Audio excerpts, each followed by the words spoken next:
What is up, everybody? We are back in the building. Do me a favor as you come into the room. Please hit the like button. Please share the content if you can. If you like what you hear, share it. And if you love what you hear, please subscribe to the channel. We haven't been live for several days now. I have so much business to take care of, but I said, you know what? I got to get in here with my people. I got to give them some content to make more content with. And we have to talk about some of the things that are going on in not only our pop culture, mostly this is all pop culture stuff, but also things that are going on with our people politically. So I want to just pull up a quick little something.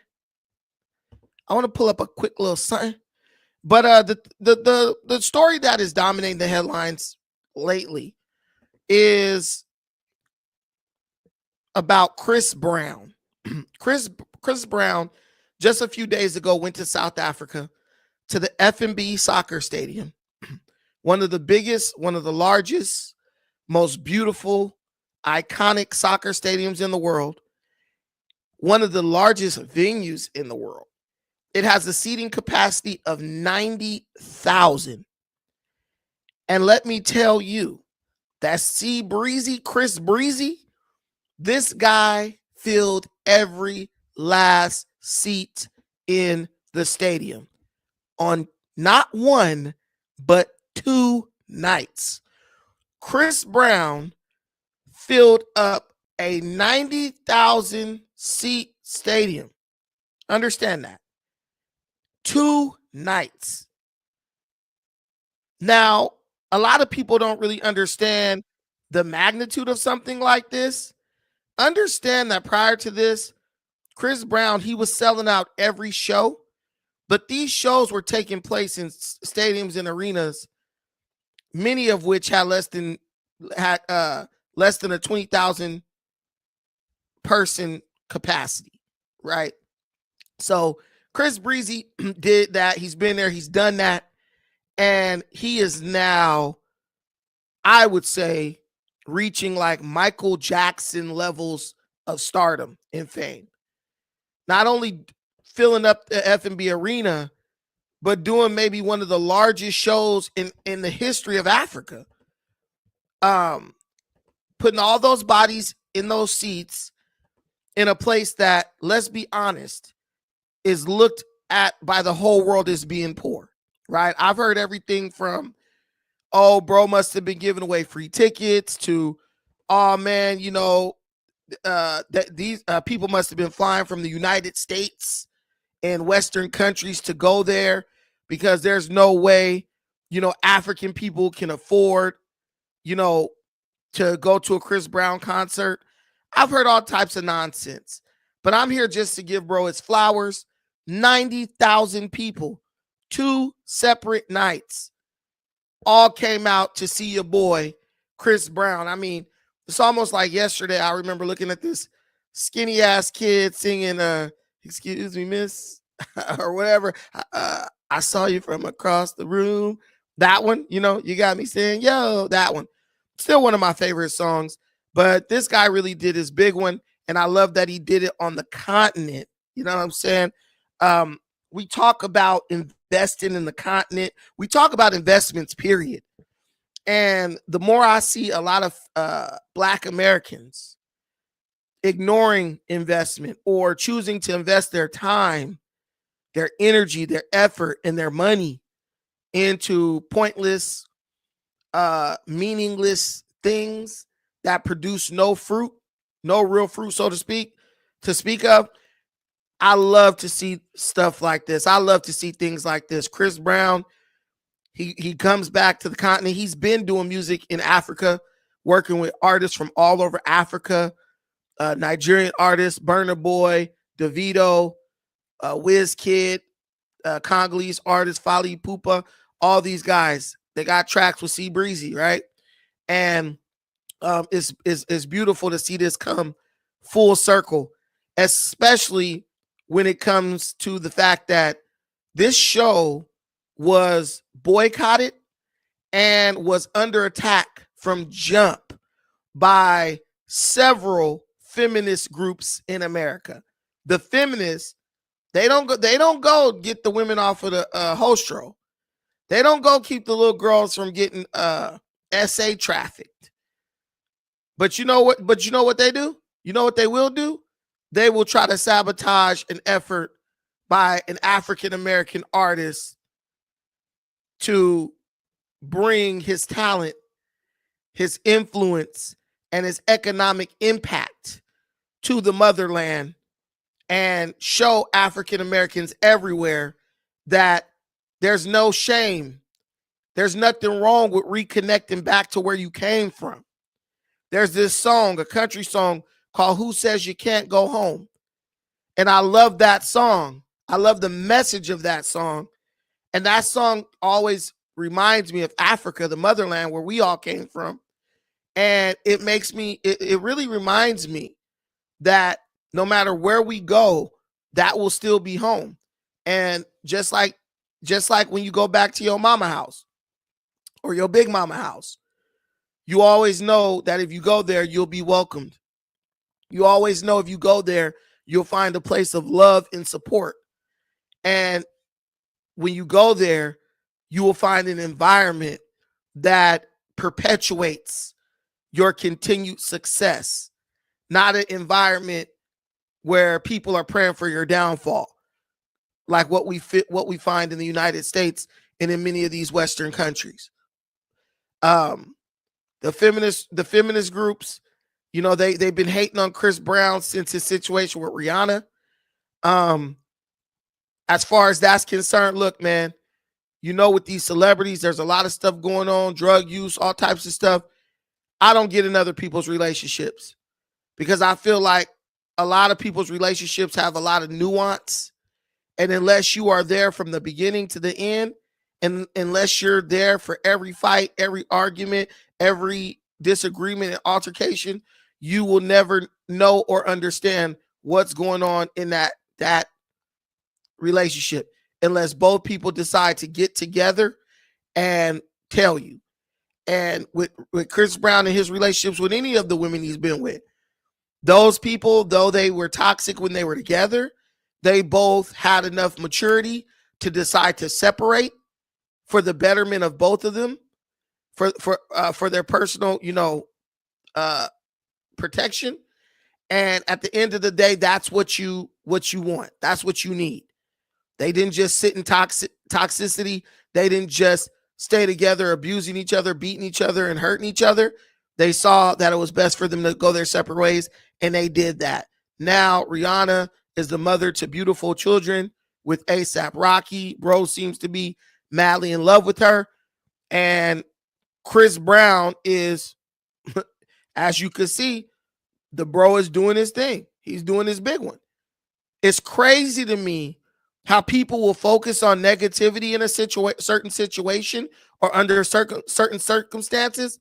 And the people who are most affected in that situation, the participants, the couple that is involved in the situation, they'll move on and find success while the peanut gallery is still trying to drag them down based on things that happened. Some of this stuff happened over a decade ago or almost a decade ago. And you got these feminist groups. They're not worried about what's going on down in Gaza.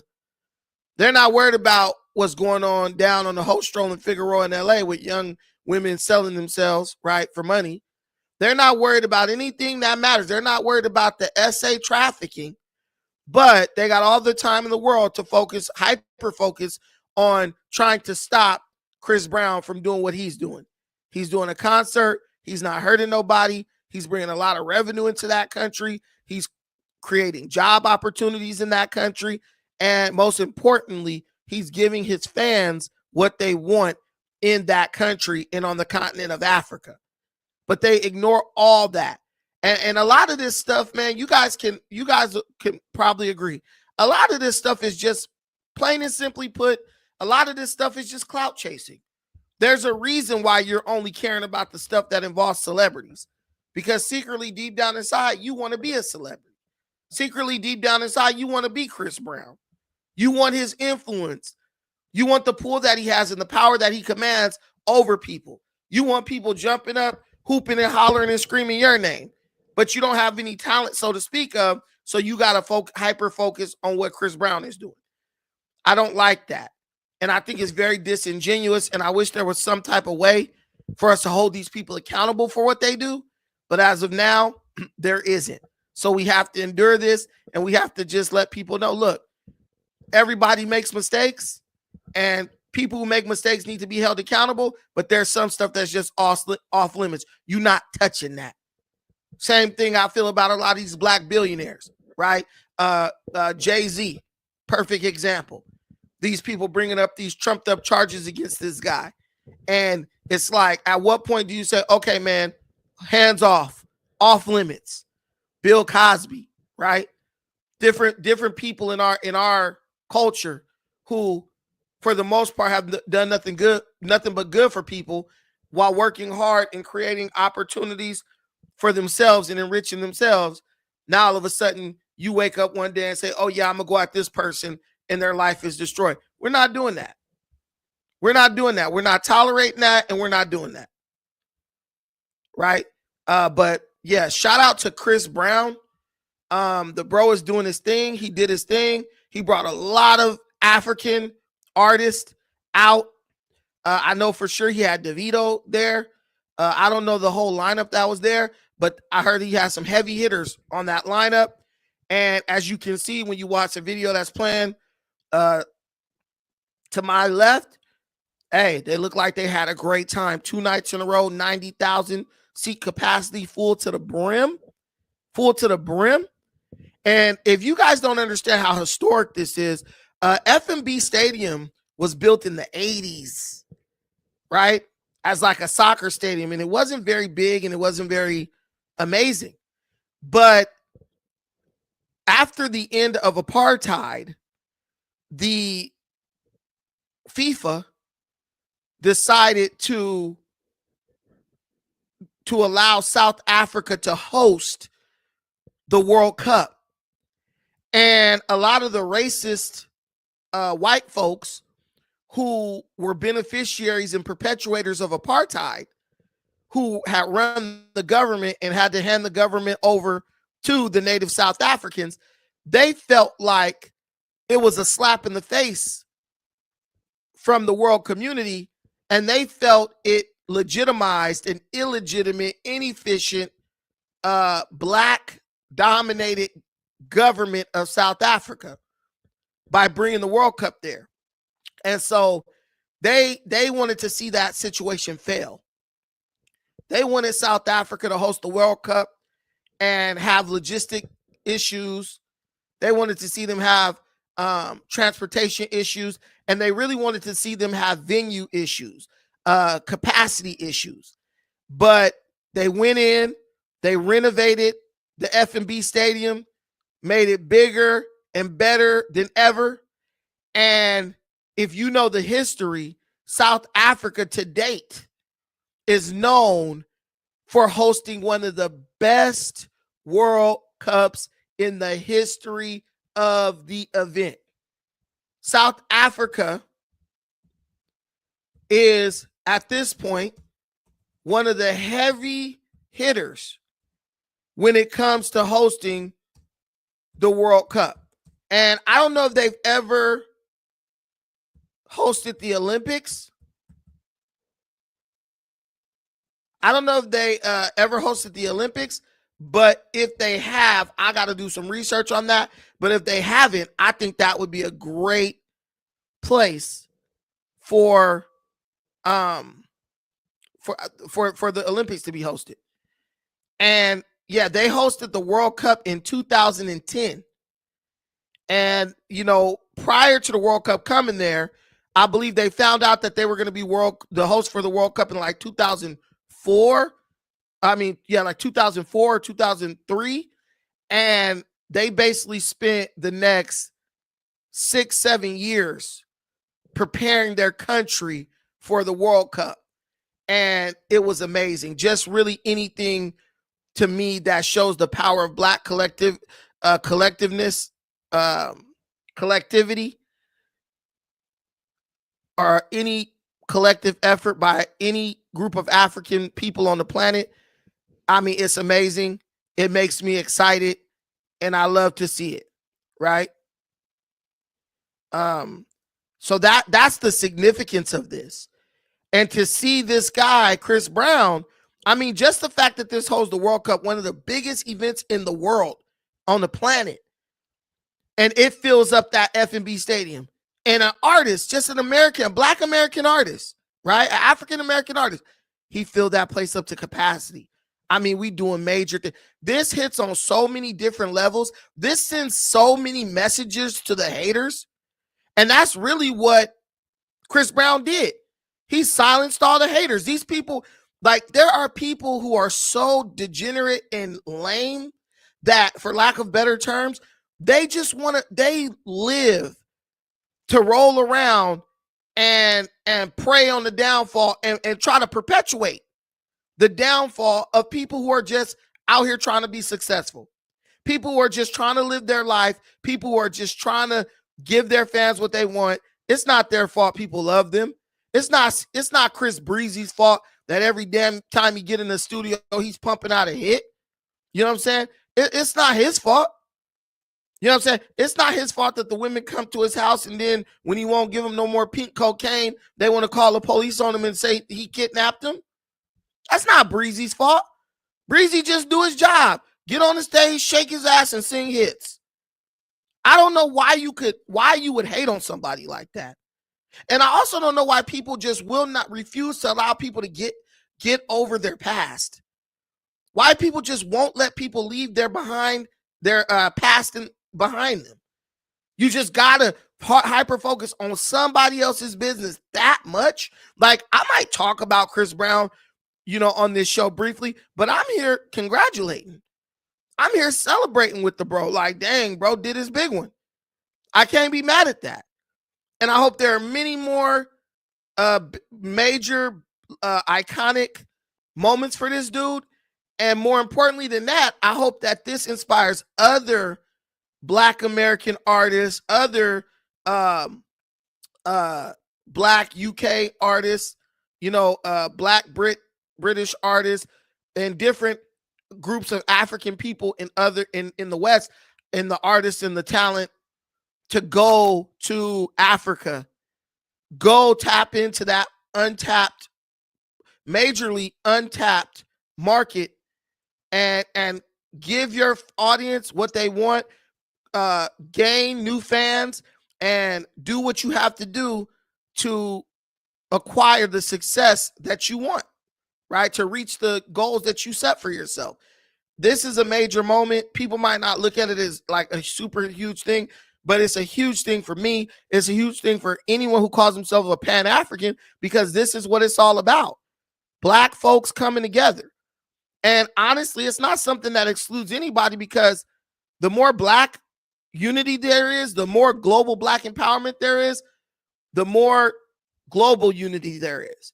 Because it's not lost on me that a lot of, the failure of Black people globally to reach certain goals or even set certain goals and work to strive to reach them, that has like a deteriorating or negative impact on the relationship between people of African descent and other groups of people all over the world. Because people who don't have goals, people who don't reach their goals, it's human nature. 9 times out of 10, they're going to look around and they're going to blame the people in closest proximity to them. Right? So I don't see why every person on the planet isn't rooting and cheering for this, rooting and cheering for Pan-Africanism and, this idea that people of African descent can come together economically, politically, spiritually, right? Socially, all that. Because the more we fail, the more we blame other groups. And the more we blame other groups, the more we keep, the advancement of societies stagnant. The more we hold the societies that we're a part of back, from being able to get over certain, ills of the past, right? If you work hard and you promote and celebrate, the collective effort of other groups, those groups have less fuel and less desire to try to blame you for their problems. This is what I've learned in my experience, right? I'm not saying anybody's at fault for anything. All I'm saying is this is a win for everybody. This is a win for everybody. I don't see one negative. I don't have one negative takeaway from this. This is beautiful. This is what I like. This is what I love. You know what I'm saying? African-American artist tapping back in with the continent, getting his money, going outside the United States, taking it away, taking it out of the arena of racism and discrimination, right? That's kind of like an arena we operate in America. Not saying America is inherently racist or discriminatory. What I'm saying is when a black artist goes and does things in Africa, it's beautiful because it's like there's no area or instance or event or circumstance where they could say, oh man, this person's racist. I hate that more than anybody. You guys got to understand how much I hate that. I hate that so much. I hate that so much that I love seeing this because it doesn't allow any room for that kind of ignorance. And I'm telling you, these people look like they out there having a ball. You know how much radiation is probably emitting from all them damn cell phones out there? Nanya, let me get you. You over here, you blessing us with comments. Africa making progress while Negroes are gossiping about reparations and tethers. 100%. 100%. And we getting there because we got to talk about my boy Tariq Nasheed. He takes every opportunity to hate on any other group. And he hates on his own group, really. But he will act like he's a part of the African American group when he can manipulate us and fleece us for a couple of 100,000 or a couple of mil, right? This is why this show is, if you saw the thumbnail, invested in all the wrong things. What Chris Brown is doing, he's setting an example. Whatever you love to do in America, you can definitely go do that in Africa. You definitely could go back to our ancestral homeland and do it. And 9 times out of 10, you're going to find success. 9 times out of 10, you are going to find success. Can you imagine how many meals my boy made just doing those 2 shows? And he genuinely looks like, how could he not be having an amazing time? He's performing in front of more people than he's ever performed for. Like, can you imagine that? Like, Breezy has damn near done everything. He's been everywhere. You know what I'm saying? He didn't have all the hoes, all the chicks. You know what I'm saying? He didn't snorted all the pink cocaine, whatever. But do you know how few and far between moments where he's truly like blown away and getting goosebumps and feeling like the electricity in the air and he just want to show out? This is one of those moments for him. And when you're on his level, you don't see that doesn't happen very often. And bro did not disappoint. Bro getting older, he like my age. Bro still out here, he's still out, his knees seem to be good. You know what I'm saying? Bro out here doing his little dances, shaking his ass. Hey man, whatever his fans want, he gave it to them. You know what I'm saying? I'm sure in the next couple, like a decade or two, he gonna dial back on the dance moves a little bit, as the cartilage start wearing down. But you got him right now. And while you got him, you better enjoy him. And I hope the bro makes this a yearly thing. I would love that. And I'm sure he's going to do his best to try because that's a nice little paycheck. That's a nice little paycheck. And I know he's not complaining about nothing. This is beautiful. Like I said, this is a beautiful thing. I ain't never going to hate on none of this. And I feel like Africa is a larger market than the United States. Like as far as just sheer numbers, you can do like, bro made more money at this show than he made at any of his shows in America this year. For him, at least for what he's selling. Right now, Africa, the continent, is a larger market for him just on a per capita basis than the United States, and it's a beautiful thing.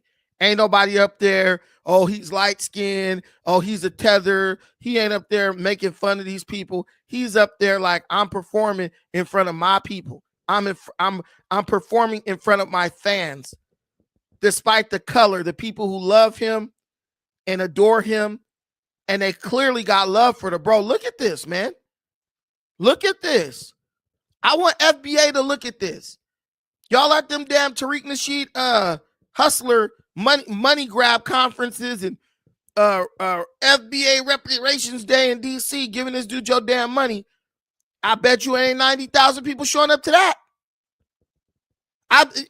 Listen, y'all sitting up at the ADOS conference and the FBA conference, nowhere near. Not even 1/1,000,000% of the people show up to that then showed up to this, right? Our Alexis, where are your people? Right. Just that's what I'm saying. That's what I mean when I talk about like investing in the wrong stuff. Stupid stuff. You know what I'm saying? This dude getting to his bag, doing his big one, and you got people on the internet who ain't got shit trying to shake people down online. Where are people from? And you must be from the islands. And what the hell does that mean? I don't think before these people walked into Chris Brown's concert, they was like, where are your people from? What tribe are you from? They was just like, you like Chris Brown? You got your ticket? You paid your money? Come on in. And it even does things for Africa as far as the tribalism stuff too. Like, bro wasn't in there where bro don't know a Zulu from a Tswana, from a Osa, right? I try to pronounce it right. Y'all got to forgive me on that. Osa. Okay, I'm trying. If y'all South African in there, let me know if I did it right. I had to. I know y'all talk with clicks, so I tried to do it. Don't make fun of me. But anyway, you know, they wasn't asking none of that shit. Do you like Chris Brown? Are you a fan? Do you got some money? Do you want to be in a building and you up in that thing? You know what I'm saying? And they in there with their phones up, showing major love. It doesn't get no better than that. It doesn't get any better than that. I should have put South Africa in the title now that I think about it. Let's click here. Supposedly 5,000 to 15,000 showed up at the last rally for reparations. Rally this year, biggest outdoor Twitter space in the world. Dead. Hey, man, 15,000 people did not show up at that garbage. I know that for a fact. Excuse me. I know that for a fact. And on top of that, because people was posting pictures. And the FBA rally was looking lighter this year than it was last year. But who knows? Who cares, honestly? Who even cares? It's not about anything positive. It's not about anything that's building connections or unity or community. Those people meet up, talk the same shit they talk on Twitter all day, every day, 7 days a week, 365 days a year, and then they go home and just hate themselves. You know, and you know, leave them where they're at. But I love to see this positivity, people out here having fun, people out here feeling inspired. I mean, I know it's some of those Chris Brown songs, the latest ones. What's that one song? Anxiety. Look, I can't sing like Chris Brown, y'all. Anxiety. I like that song. I don't know I don't know the words. Don't hold me on that one. But I tried to give y'all a little bit of Be Breezy, but my voice cracked, you know what I'm saying? And I think I pulled my Achilles tendon while sitting down. So so y'all see what it is. But yeah, love it. Love what he's doing. Shout out to bro. Kudos to him. Much more success, man. I wish this dude much more success. And if you hating on that, you're just a sad individual. Like, I'm gonna keep it real. If you could find space to hate on what Chris Brown is doing here, you are just a sad, pathetic individual. And in the words of the Asian lady on Minister Society, the Asian dude on Minister Society, I feel sorry for your mother. What you say about my mama? I just was watching that the other day. But yeah, I feel sorry. I feel sorry for you. You know, this is a beautiful thing, and people are coming together for something positive. Positive. Anxiety. I do like that song. I don't even know the name of it, but I just know that one part. Guys, you know what I'm gonna do? If you want to come up here and drop some opinions or what you think about Chris Breezy selling out the FNB Stadium in South Africa, I will allow 2 minutes. I will give you 2 minutes to click that link and pop up here because I would love to get some opinions. I'm trying to bring back a little bit more of the call in. Let y'all call in and give y'all opinions on this stuff. If not, we got to go to the big part of this show where we talk about this guy, Travis Hunter, bro. Travis Hunter. Right? Hey, bro, you want to get rid of Little Nas X? Have him come on Chris Brown's show and get on stage in Africa. I didn't rush the stage on his ass. You'd have never heard from bro again. If you got some opinions on this joint, Chris Brown sells out FNB Stadium in South Africa, 90,000 seat capacity. Click that link. It's in the comments. Come up here and let us know what you think about it, how you feel about it. Do you think does it move the needle in any way? This is what I think about when I think of the culture. As for look at the bros, man, hugging each other, showing love. You know what I'm saying?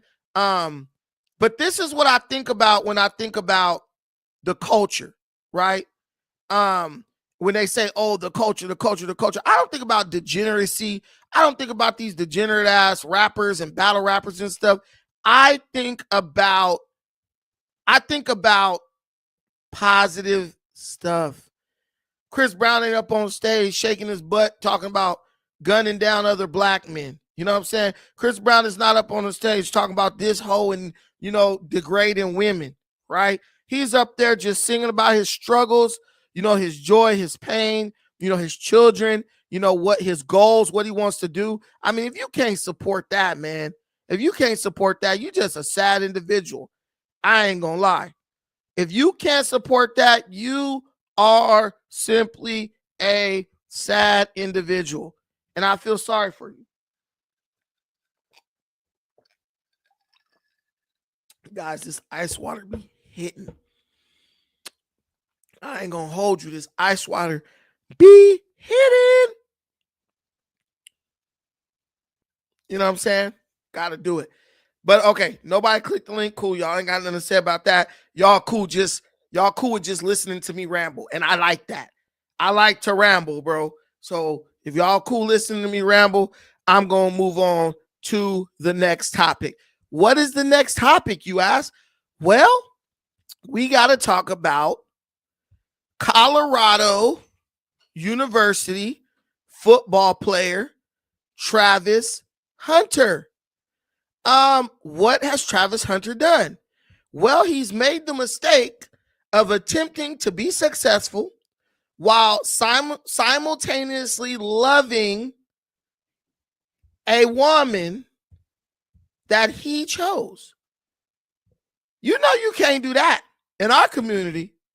In our community, if you gun down other black men who look like you, they love you. Free my nigga fast. Right.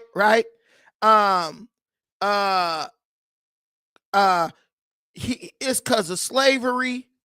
You don't understand what this dude went through. You don't understand how he grew up, right? Every excuse in the book. If you're knocking over old ladies, right? And holding up the local liquor store and beating up people and going to jail and committing crime, right?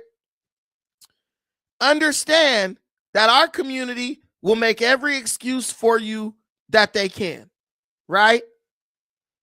It ain't your fault. It's the way you grew up. You never had a chance. Your daddy wasn't in the home. You know the usual lame ass excuses. But let you have the audacity to go be successful at something.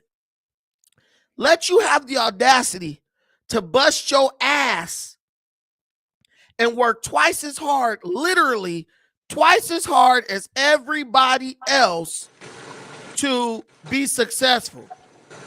Black people gonna tear you. They gonna rip you a new one, boy. Let you go like meet a woman and actually like the woman and choose her. This is the one I want right here. And you don't look the way they think she should look.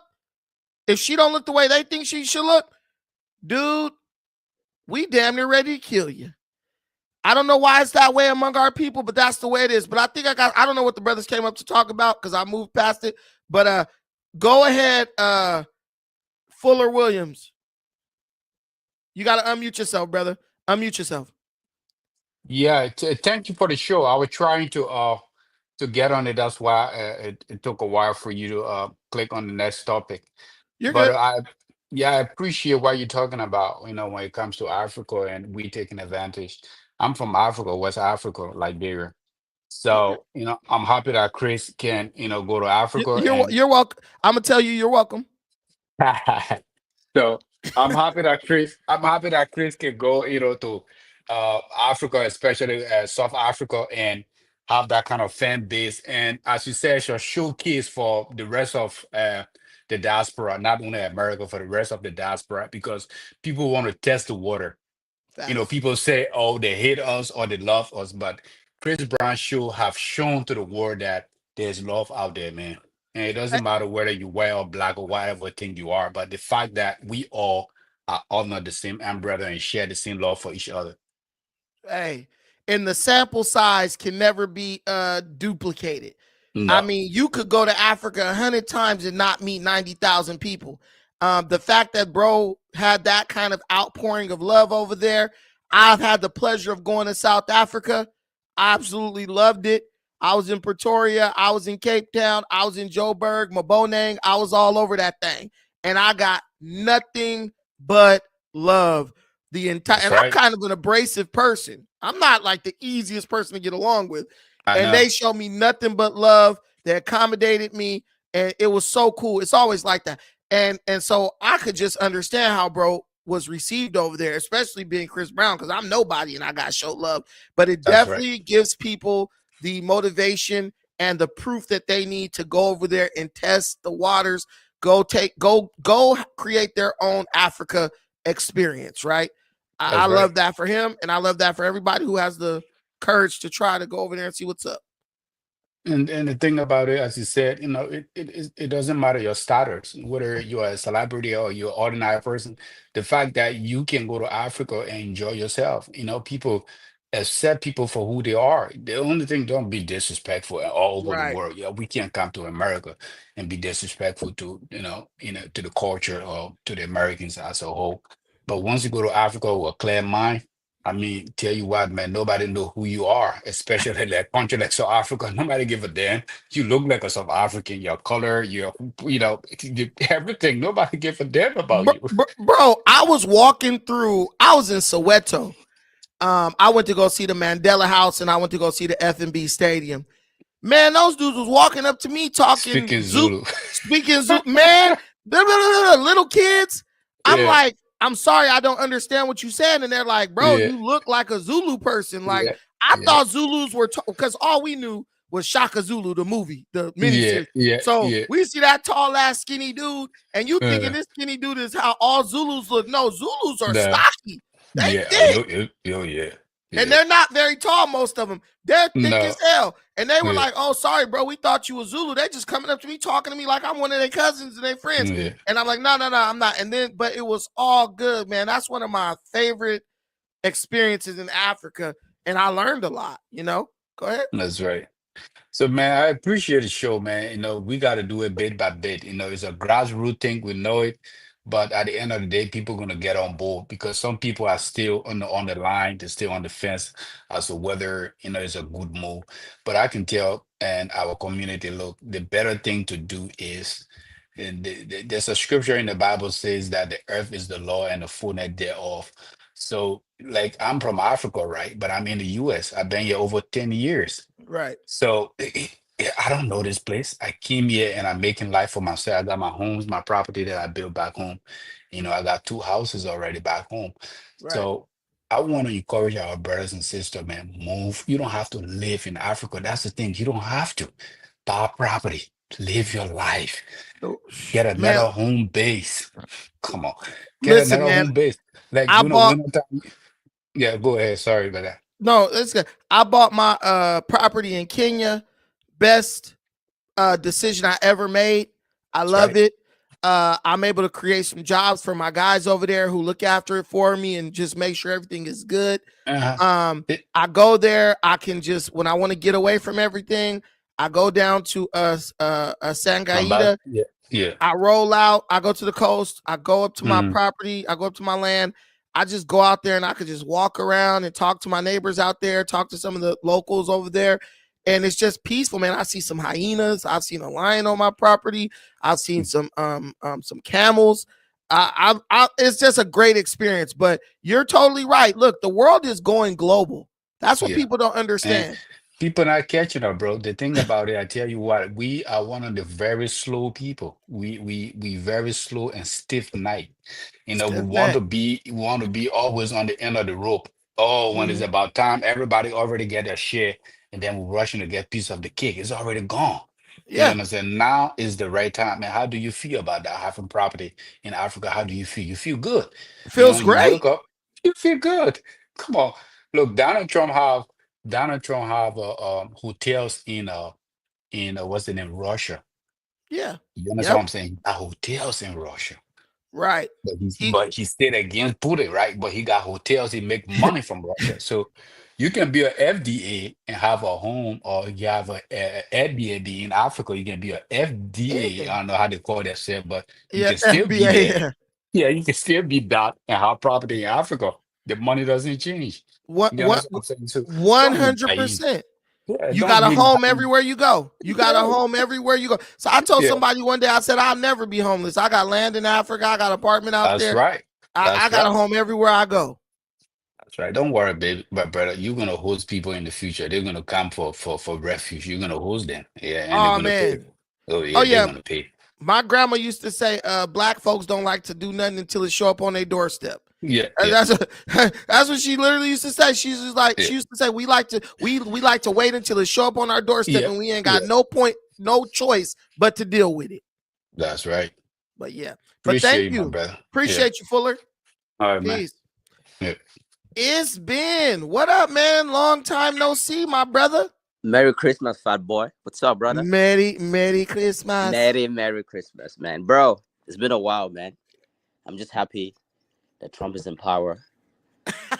I've lost so much Crazy. money on the Biden, bro. It's crazy, yo. Yo, Everyone's celebrating. I went to yo, Kenya. I went to Kenya, and Kenyan people were walking up to me saying, "Trump's gonna fix it." I was like, "Whoa, this is yo, deep." bro. We're about to have an amazing bounce, bro. The economy. We might have a little bit of, because Let's Biden see. fucked it up for a while. But yo, I would say the next 2-3 years, Jesus Christ. But yeah, Man, man, let's see. I just wanted to shout you out, man. Say Merry Christmas, fat boy, and let you Hey. know, stop cutting your beards, man. Like you Oh yeah, this right here. stop The doing that, ladies man. like this. Stop doing I'm that. this the baby face right here, man. You know what I'm saying? You're getting up in age, man. You don't have that baby face anymore, man. Leave it to us, the Man. youngins. Hey man, listen. I'm trying to convince him that I'm 25. Jeez, I'm that's like, look, crazy. I'm 25. I'm just ugly. That's crazy. I'm aging poorly. But yeah, on the topic, man. I guess that is your fight. But I was gonna say, fuck these people, man.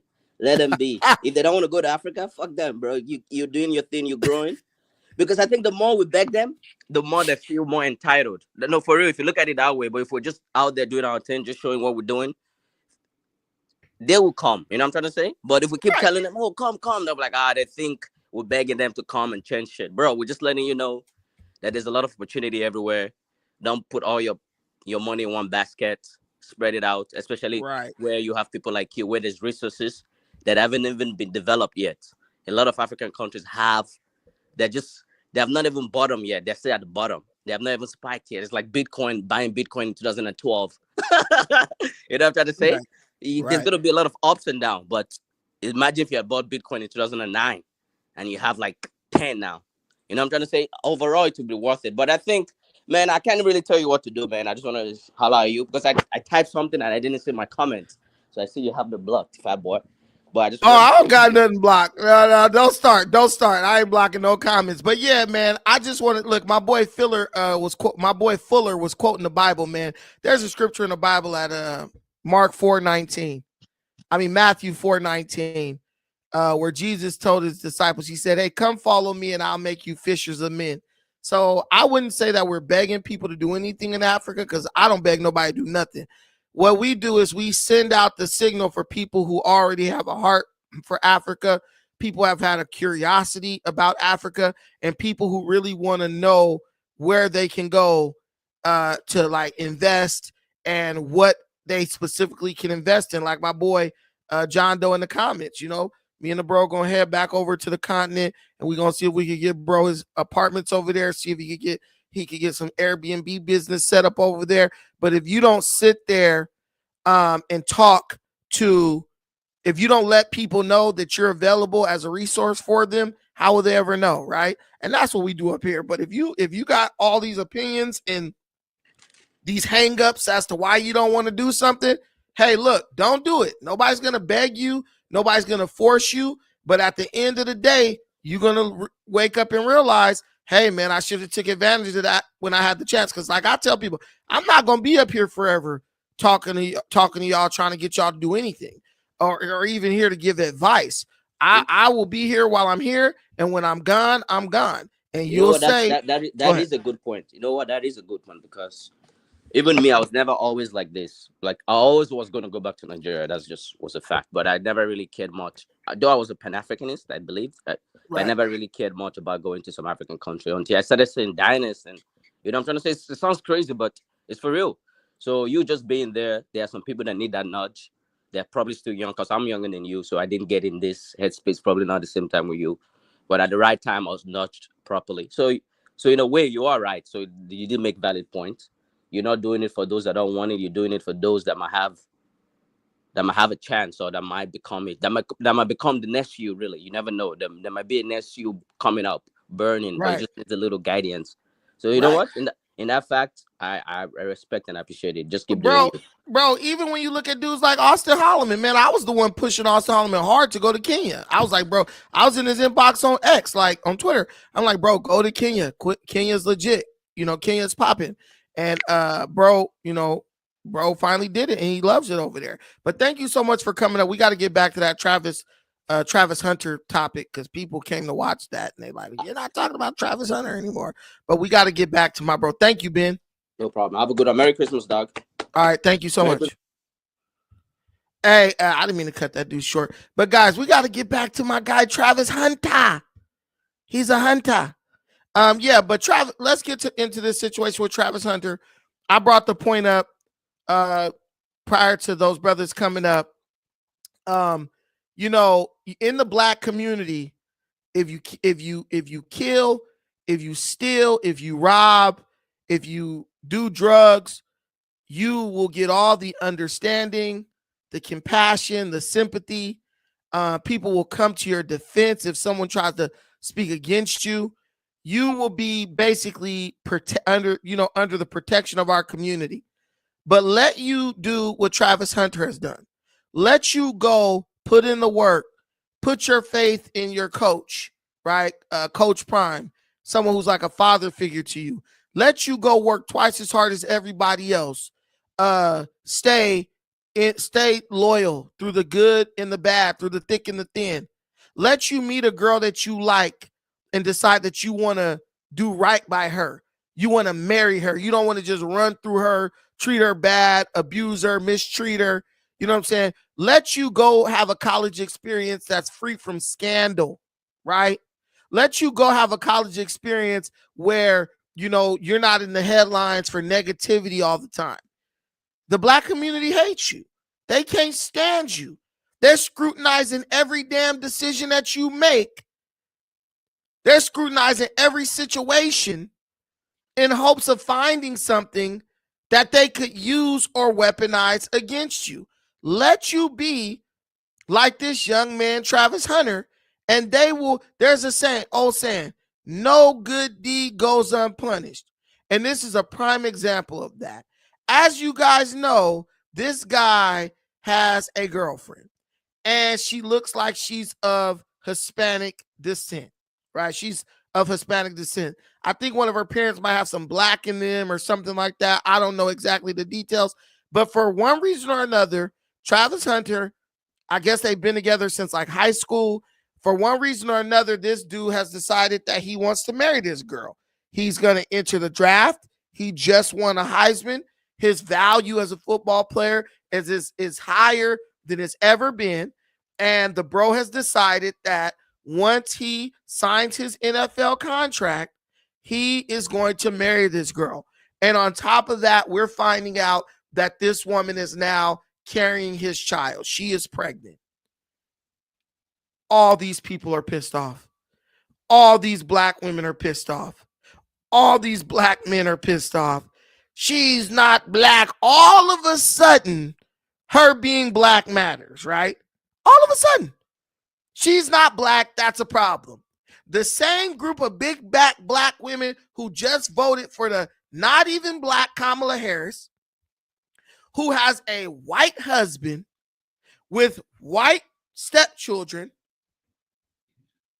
who basically slept her way into the upper echelons of, American politics. Black women showed up to vote for this woman at 90-something%. But they have a problem with Travis Hunter, a college athlete who wants to marry his high school sweetheart once he gets his NFL contract. Like, I don't see the problem with that.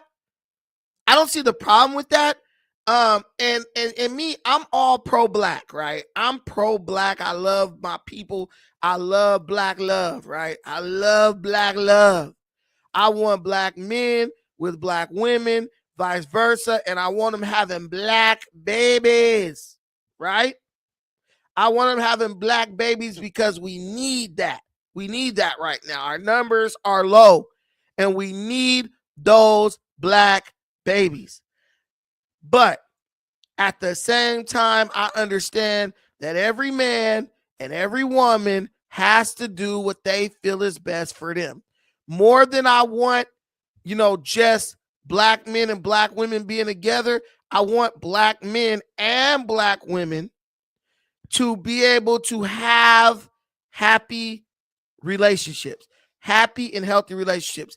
And if the only way you can do that is by marrying outside of your race, listen, man, go ahead and do it. More power to you. A lot of the stuff the black community is dealing with is self-inflicted. We've done it to ourselves, and it took a bunch of us to get things this bad. And honestly, it's going to take a collective effort to fix these things. To even begin to try to put the onus of this stuff on one person is just wrong. It's totally wrong. And to put it on this young man who is really a product of a different time and a different generation.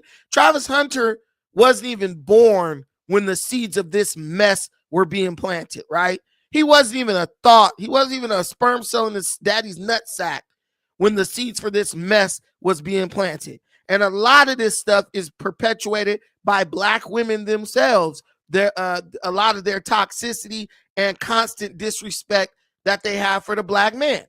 A lot of the reasons why a lot of black athletes don't want to mess with black women, it's not because black men just hate black women. That's bull. Black women know, just like a job, if your ass is ghetto and wild and obnoxious, the job, when it comes time to select an employee, they're not going to choose you. That's the same thing, because you could say whatever you want. You could be as big back as you want and wear all the wigs you want. Yes, you might think that empowers you. You might think that that's funny. You might think that that's cute. But when it comes down and it comes time to be chose, guess what? Ain't nobody looking for that. Ain't nobody trying to sit up and live in a house and cohabitate with a big back, weave wearing hyena to quote hustle smart, and a woman with a loud, disrespectful, rude mouth who's constantly challenging you and trying to go at you every day. Nobody wants to deal with that shit, right? It's like when you go to the dog pound to adopt a dog. No one's picking the aggressive freaking pit bull that's snarling and freaking trying to bite you through the bars. It doesn't matter how beautiful it looks. They're like, no, this thing is a problem. It will become a bigger problem. Right. He was born in 2003. I was graduating from high school in that year. So that's what I'm telling you. And this mess the seeds for this mess been planted since before that. Right. He's a kid. He has nothing to do with that. He's grown up in a different time. And it's not fair to blame the bro for that. And you know these women having an issue with this. They're not like 20-year-old women his age, his peers. These are like 40-year-old, 50-year-old women. Mad because they was too loud and obnoxious and ridiculous to find somebody for themselves, so they got to try to rain on the bros parade. You know what I'm saying? It's wrong. It's wrong to do. It's not right to do that. But they don't care because they don't even care about themselves. So they couldn't care less about how what they're doing or what they're saying has a negative impact on bro's relationship. But the bro did something that I thought was really smart. He came out, he defended his girl, right? Because at the end of the day, he has to live with her, not you. One way or another, she'll be in his life forever because she has his baby, right? He defended his girl. I have no opinions about that man's relationship. That man is going to do whatever he thinks is best for him, and that's the end of it. At the end of the day, that's what's going to happen, period. He's going to do what's best for him, and she's going to do what's best for her, right? People talk about she going to get him, he going to be broke, he's going to do whatever. Listen, man, I'm sure bro is going to make his home in Miami, in Florida. That's where he's from. If he's intelligent, bro is going to make sure his home base is always in Florida. Florida is not a 50-50 state. Florida is not a community property state. Florida is basically, I forgot the name of it, but when you divorce in Florida, that woman only gets a portion of what you made while you were married to her. She gets nothing that you have before you met her. She gets nothing that you have that you gain after you divorce her. She only gets a portion of what you made while you were with her. Let's say they divorce in 2 years, 3 years, whatever. Bro going in as a rookie is probably going to be the smallest contract he ever signs. If she's not the one for him, he's going to know that within the next 4 years. That's what's going to put a lot of strain on their relationship to see who she's really down with, right? If she's really down for him, and he'll be able to cut his losses. Travis Hunter is already a multimillionaire. He's already a multimillionaire, right? These NIL deals and stuff, bro, probably making more money now than he's even going to be offered on his first NFL contract. He will still be a rookie. So to sit up and act like, oh God, this is this economic downfall and all that, it's just kind of ignorant to me. And I think we should do better. Let's look at what Michael O said, because everyone's saying he's right. Michael O's always dropping some knowledge. Brandon, it is kind of hypocritical to ask why black male athletes and entertainers are failing to build their communities, but you want to let them off the hook for swirling so they don't build. Listen, they're not building their communities because black people don't require them to build their, as a collective, we don't require them to build their community. We don't ask them to build their community collectively, and we don't make it their obligation to build their communities, right? So it's hypocritical to complain about them not building their communities. It's hypocritical to complain about them marrying a white girl or a Mexican when you don't make it a requirement for them to come and do that. We basically place no expectations. Dude, if I I just went at Kendrick Lamar recently. And I talked about Kendrick Lamar not building up his community, right? And do you know what people were telling me? He don't owe black people shit. That's what black people were saying. Stop hating. Stop pocket watching. Why are you worried about what another man is doing with his money? This is what the majority of the comments were saying. So don't come at me talking about it's hypocritical of me not caring about him swirling when the majority of our people feel like if you ask any celebrity that's black to really do anything for their own community, you are pocket watching and hating on them. We're setting the standards. They're just living according to these standards. I have a big issue with the rapper Snoop Dogg in Long Beach. Like, bro, you got the Snoop League. Cool. But what businesses you creating in Long Beach to build up, to create jobs and stuff for the people in your city? You know what people tell me? You hating on Snoop. You pocket watching. You need to stop hating on Snoop. And you need to stop pocket watching. That's what they telling me. They don't say, you right, man, he needs to do that. So listen, it's majority rule in these communities. It's majority rule in the black community. If black people don't feel like their community, their celebrities and rich folks need to come back and invest, why am I going to be dumb enough to sit up and try to scrutinize one single person? One single person for who they choose to marry. And then on top of that, black folks love swirling. FBA especially loves swirling and marrying outside of their race. Stop. Don't come at me. Black folks listen to Don Lemon. Black folks listen to Kamala Harris. These are the people. Black people cheered for Ketanji Brown Jackson. What are you talking about? What in the hell are you talking about? Overwhelmingly, our people love swirling. Ain't nothing hypocritical. What's hypocritical is rules for thee, but not for me. And it's okay for this person to do it, but then this person over here can't do it. You know how many swirlers we got in our damn community that's getting a pass every damn day? That little black girl, King of Queens or Queen of Kings, little scrawny, ugly one. That girl got a white husband. Black women fawn over this couple. They love this couple. You go on YouTube. You want to see what black women are watching? Interracial couples by the millions. They love that shit. The only reason they have a problem with Travis Hunter is because it is a successful black man who is choosing to marry or be with some woman that's not of his same race. When the women do it, it's fine. When the women do it, they're celebrating it. But when the men do it, it is a problem. They don't like that. You're wrong. You should be ashamed of yourself and all this type of horse shit. I'm not with that, bro.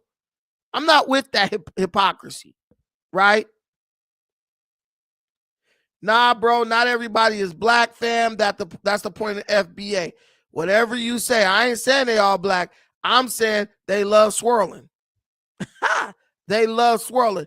That's what I'm saying.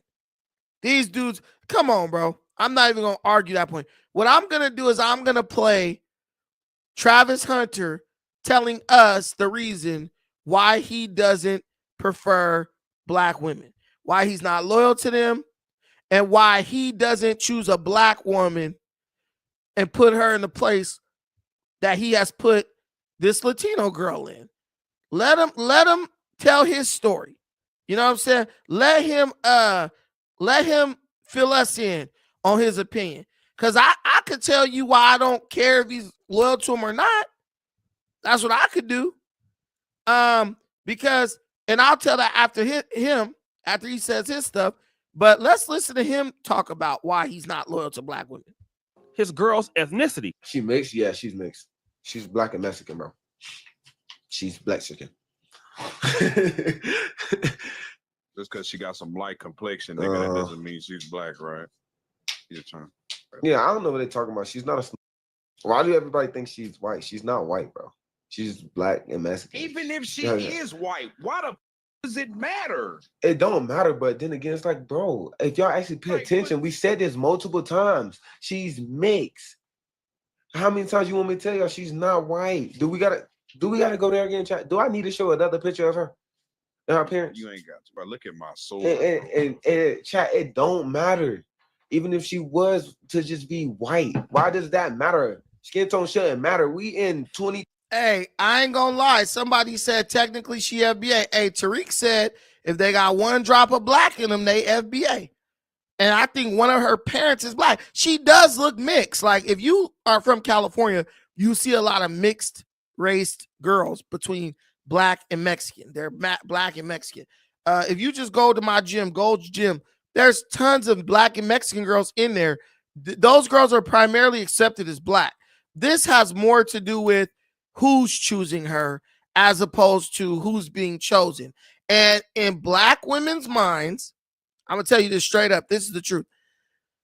In black women's minds, because they would view Travis Hunter as not attractive, as unattractive, traditionally speaking, they are angry that he is not settling for being with a black woman.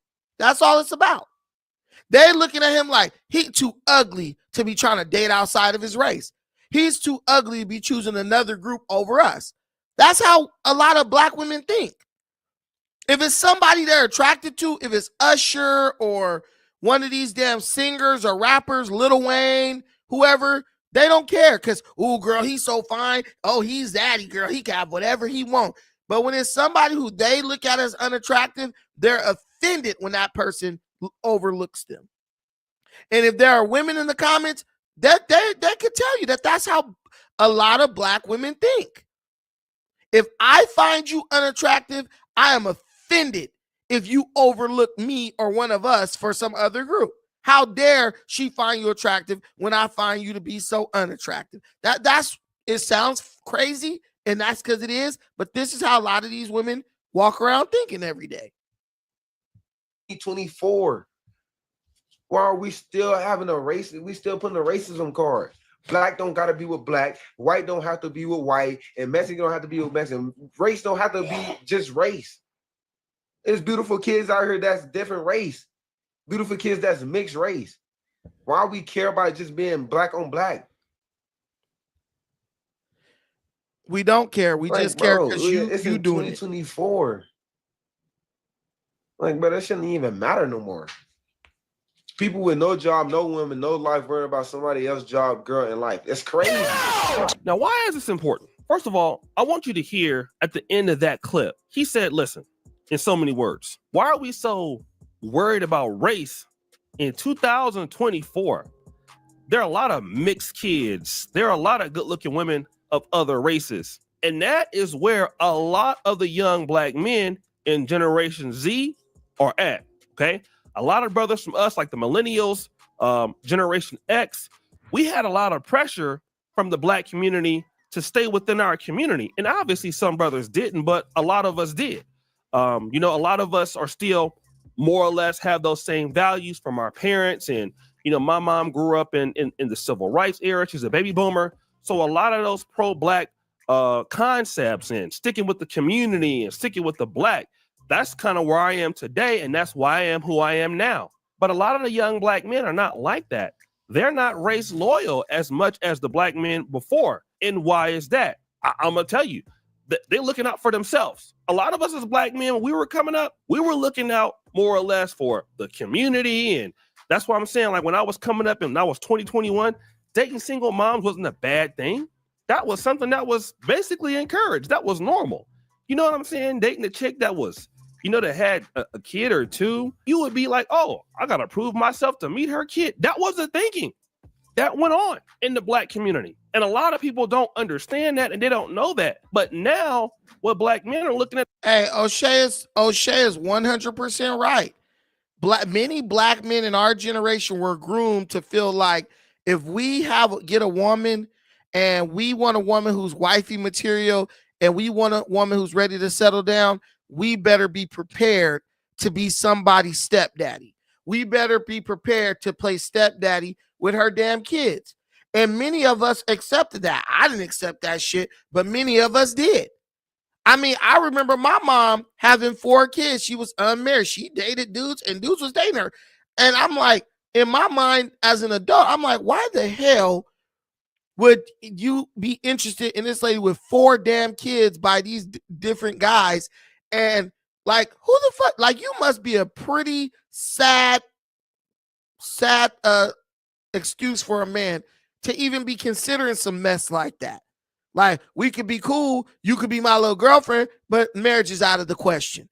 I mean, I might throw a little charity out if I feel good about a situation, but that is, I mean, let's be real. These women are unmarriable. That is how a healthy society would look at that. Hey man, you didn't threw your pussy on the roulette wheel too many times and came up red. You know what I'm saying? You didn't came up red. Right? And you didn't crapped out. on the dice table. No one's marrying you. No one's marrying you. But the idea that you actually had people back in the day making men feel like they were less of a man if they didn't want to take on, these women who basically operated on their own, on their own mind, on their own ideas, and ended up knocked up 3, 4, 5 times. No. And so now what O'Shea said, and what I agree with, is now men are a little bit more selfish. Now men are thinking about themselves. Black men are doing what other groups of men did. No, I have to make a decision that is best for me. I have to do what is best for me, right? I have to do what's best for me, for like me furthering my career and me being able to reach economic stability and reach financial freedom and have the things that, reach the goals that I've set for myself. That's how men are now. And when black men do that, we're looked at as like we're the bad guy. Or how dare you place yourself over this random woman and her 5 kids by 5 different men, right? Like, come on, Alexis, right? Unless you're the exception, like no Fugazi, that guy's a simp, right? And I agree with O'Shea 100%. Black men are not on that type of time anymore, right? And any young black man I come in contact with, I would tell him, hell no. Let her go find one of her baby daddies and convince him to marry her.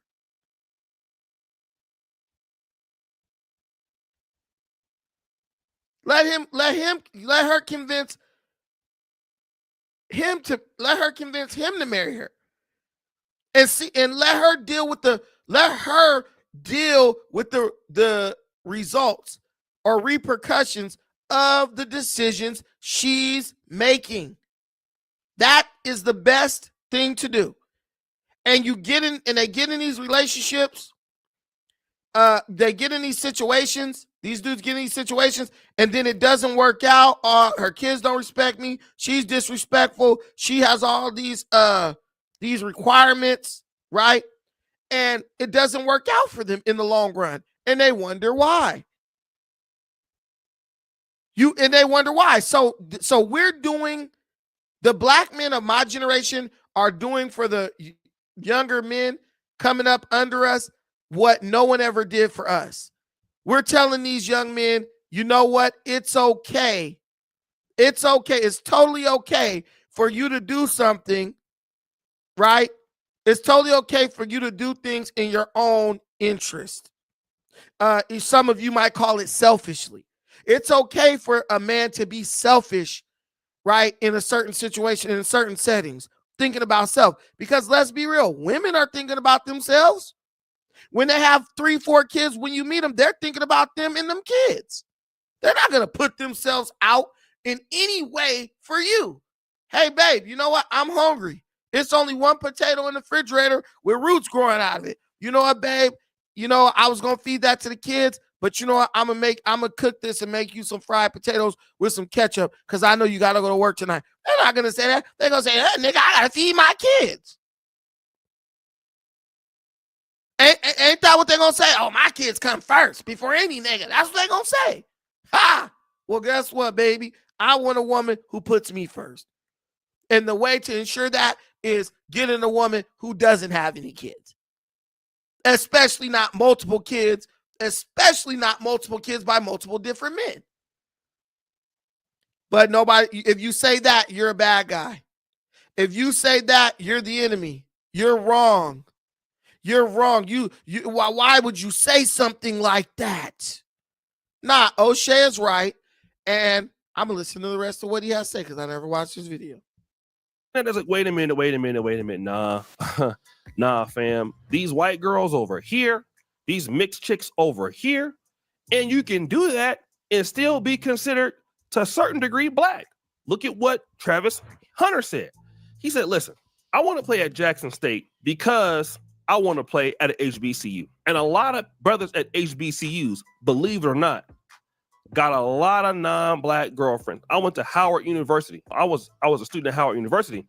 And I look at some of my friends, I don't want to call their names. A lot of brothers that graduate from HBCUs are dealing with non-black women. And this is going to be an issue. A lot of these black men, if you look at the NFL draft, you look at the NBA draft, you look at a lot of these guys, I get it. There's certain black men still staying with black women, but that is going to be less because black men don't care so much about race loyalty.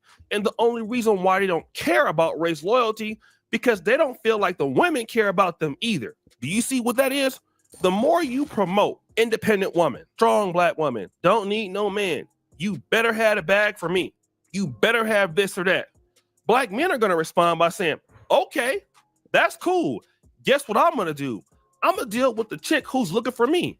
And this is where a lot of y'all don't understand. Go to these Pop the Balloon shows. I'm going to do a video on it. And you will see basically a lot of the sisters, even the ones that come from. Hey, all I could do is piggyback off of O'Shea's points, man. He's 100% right.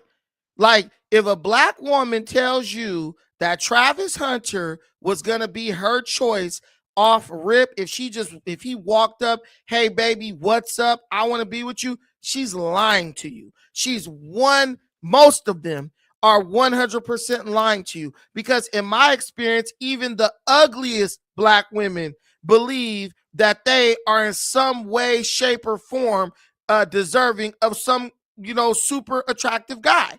And I always used to say this when I was in the dating market. I used to say, look, you got to know what level you're on. Even women especially have to be realistic about what type of men they are able to attract. Now, me, I am a classic overachiever, but I am actually good looking. And when I was young, I was even more good looking. So I was able to get, the girl who was like the cheerleader, pretty, nice body, this type of thing, right? And I was able to attract those type of women. Plus, I have the gift of gab. I know how to be romantic. I know how to talk to women. I know how to get in their underwear. And when I do that, they're going to like it most likely. And they're going to be like, ooh, I love him. That's me though. I have a strategy. I'm a real creep, right? Most men aren't like that, right? So they're not able to crawl themselves into a higher bracket or a higher, dating pool. I can do that. So they are stuck scraping the bottom of the barrel or basically throwing themselves at the mercy of these big backs, right? And being like, please choose me. And if you know anything about women, I do need some hairline spray right now. My stuff is messed up. But anyway, if you know anything about women don't do well with making their own choices. If you allow women to choose, 9 times out of 10, they are going to make the wrong choice. They're going to make the worst possible choice. This is the nature of women. If you let them choose, they're not going to be like, you know what? This dude is a bit ugly. He does look a little bit Kermit the Froggish, right? They're not going to say, but he's a hard worker, right? They're not going to be like, hey, bro is going places. They're not going to think like that. When they see this dude's face, they're going to be like, ugh, he ugly. Because 9 times out of 10, there's going to be some other little boy at the school or at the college that all the other girls like and want to mess with. And what do women do? They are groupthink. A lot of women. They want what the other women want. If 10 girls say this one dude is cute, all the girls at the school gonna be like, oh yeah, he is cute, girl, he is fine. It don't matter how ugly he is, really. If other women think he's cute or the popular it girl at the school thinks this guy is attractive, most of the girls are gonna fall in line and be like, yeah, girl, he is fine, right? This is Travis Hunter at, I think, Jackson State. He's not a super great looking guy. He's a regular look. He's kind of ugly, but he's a regular looking guy, right? They're not looking at this dude's neck and jawline and shoulders and saying, look, this guy looks like he's going to produce some strong kids. Bro got a lot of testosterone. right? That's what they say. We got square chin and all that. Like even me, I'm fat, but I still have like a strong jaw, right? I don't got like a weak chin. They say these are things that show that you have like lots of testosterone. They're not looking at it genetically. They're not looking at this guy's work ethic, right? Right? Oh, this is him in high school? Yeah. But man, to these girls, let me tell you, when I was in high school, these girls was like, oh, I want a light-skinned dude with pretty hair. That's what a lot of these girls was talking about. This girl could be a straight fucking mud duck talking about I want a light-skinned dude with pretty hair. He does look like Chameleonaire, right? Yeah, he does look very Negroid. But these women don't want Negroid. These women want dudes. I mean, look at the, come on, bro. Look at the dudes who they going crazy over now. If you want to know what black women want, all you have to do is look at the celebrities who black women fawn over now. And I'll tell you why Travis Hunter, why I know for a fact, these women, if Travis Hunter was not famous, wouldn't be giving a damn about who he was dating. They don't want Travis Hunter. Do you want me to show you what the vast majority of these black women want? Because I could show you. I could show you. And a lot of them, I could show you, like, honestly, like, I could show you exactly what they want. And they'll probably, but they're lying. They're lying if they say that's not what they want. Because you can see in the headlines what's going on surrounding these situations. You can see in the headlines what is going on surrounding these dudes. What if you want to know what most black women, 99% of these black women want out here? Show you right now. I'm going to show you right now.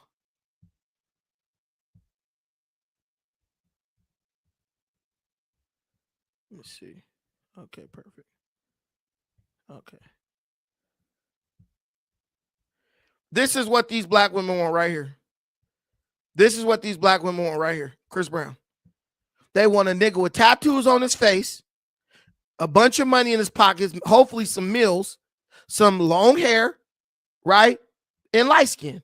That's what most of these people want, including his fiance. You ain't wrong, right? I ain't pulling up no drill rapper. These ladies, these women will walk off on their husband for Chris Brown. Most of these women. He is the standard right now. Fuck them braids. I don't care what y'all say.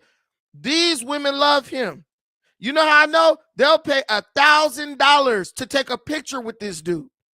And anything a woman is willing to spend money on, she loves it. She loves. Dude, this is facts. This is facts. Women between the ages of 18 and like 40, they want black women. It don't matter how black and ugly they are. This is what they want.